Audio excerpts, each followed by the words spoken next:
Hello दोस्तों। 5 साल के ऊपर के बच्चों को जो खांसी जुकाम सर्दी पकड़ लेती है उनके लिए एक टोटका है। पंसारी के जहाँ से एक छोटा टुकड़ा सुहागे का ले आना है, उसको गर्म तवे पर रख उसको पाउडर बना ले।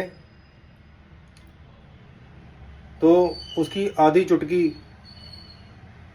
शहद में डाल के बच्चों को पिलानी है, चटा देनी है मतलब।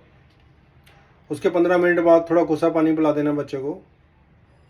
इससे बच्चे की सर्दी खांसी, गले की इरिटेशन, शायद चेस्ट ब्लॉक होएगी, सारा ठीक हो जाना। तो ये बहुत आजमाया हुआ टोटका है, घर में ज़रूर रखें। जब किसी को बच्चे को खांसी रेशा जुकाम हो तो ये देना है। धन्यवाद।